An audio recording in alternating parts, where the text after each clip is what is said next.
Bonjour tout le monde. Bonjour ceux qui sont en Afrique. Bonjour ceux qui sont en Europe. Bonjour ceux qui sont en Amérique et précisément en Afrique centrale et au Canada.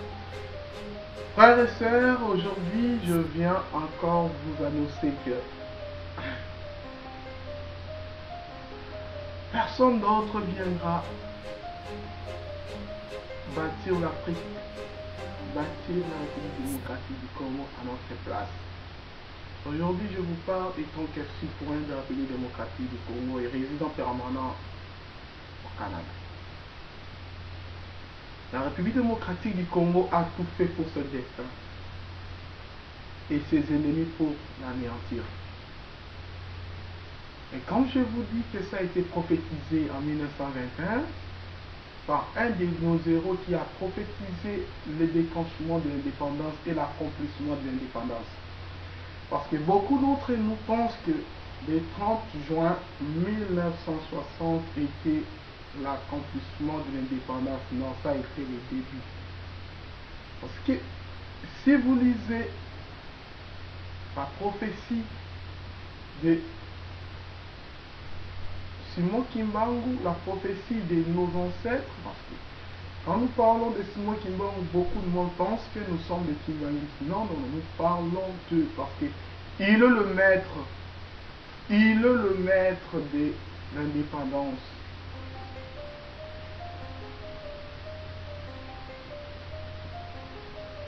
Je m'aimerais aussi être clair là-dessus. Le 30 juin a été le début de l'indépendance. Maintenant, nous atteignons à le début de l'accomplissement de l'indépendance spirituelle.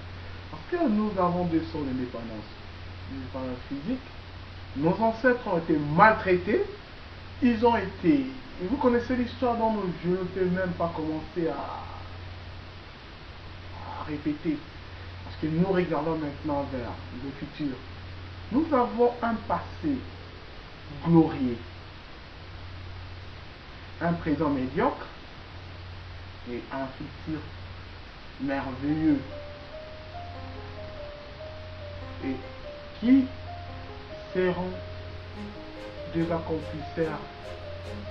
Et c'est toi et moi. Le moment est venu. Le moment est venu de donner à l'Afrique centrale son originalité, son esprit créatif et sa divinité. Mission Afrique Internationale veut à tout prix aider les artistes musiciens. Pourquoi nous voulons aider les artistes musiciens? Pourquoi? Parce que l'outil que nos ancêtres communiquaient, c'était la musique. Aujourd'hui, qu'est-ce que la musique joue quel rôle? Destruction de la génération, encourager la prostitution,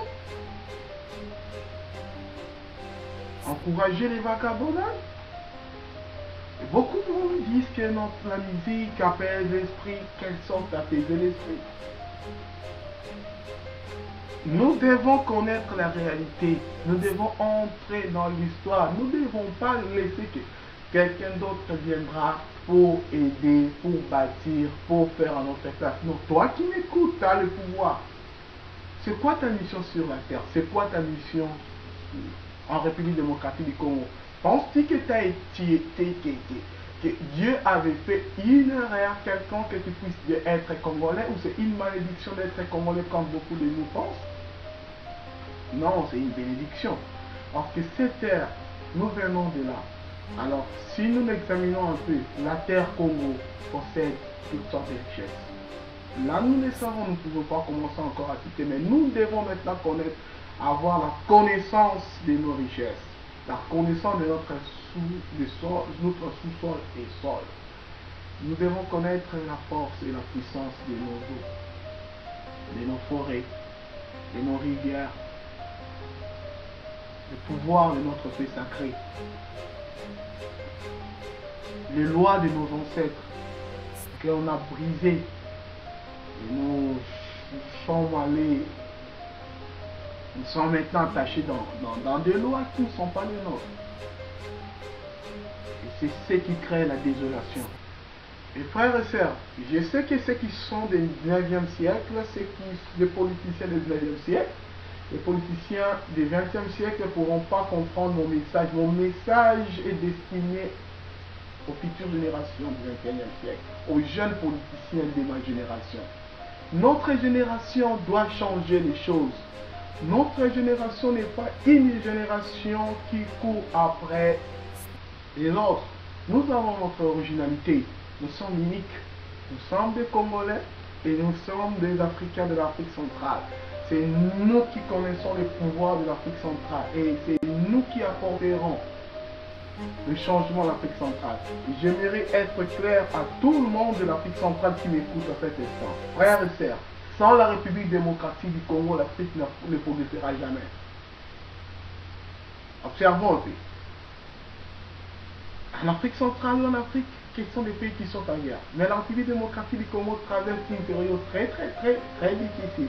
Et cette période, cette difficulté, c'est une croix que nous portons pour vous.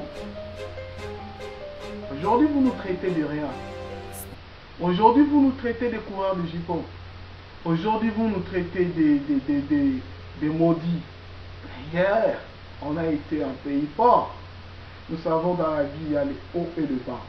Frères et sœurs, le moment est venu pour nous de vous aider encore. Nous savons. Sans nous, vous ne pouvez rien faire. Vous êtes venu d'une façon sans s'accaparer de notre richesse. Vous êtes venu d'une façon illégale. Qu'est-ce qui marche dans vos pays? Qu'est-ce qui marche? Vous n'avez pas la guerre, il n'y a rien. Qu'est-ce qui marche? Et je vais maintenant vous dire quelque chose de très important. À tous les politiciens de ma génération du 21e siècle, une génération bénie, une génération prophétisée. Et nos ancêtres, pendant qu'on les a arrêtés, pendant qu'ils étaient impuissants, ils ont dit, ils ont prédit que nos arrière petits-enfants viendront libérer l'Afrique. Viendront. Et nous avons maintenant la force de tous nos ancêtres qui ont été tués en Europe, en Amérique, en Asie, en Afrique et au Congo. Ils nous ont laissé impuissance. Ils nous ont laissé un pouvoir. Excusez-moi, pas impuissance, une puissance. Ils nous ont laissé un pouvoir. Ce pouvoir, c'est la force, de la pénétration. Nous allons chasser tous les esprits du mal qui demeurent, qui ne veulent pas laisser la République démocratique du Congo. C'est ça notre mission. Nous ne sommes pas des partisans de la haine, nous sommes des partisans de la paix. Car nous savons, nous sommes de la lignée de ceux qui sont venus laisser des emblèmes sur cette terre. Et c'est ça notre mission.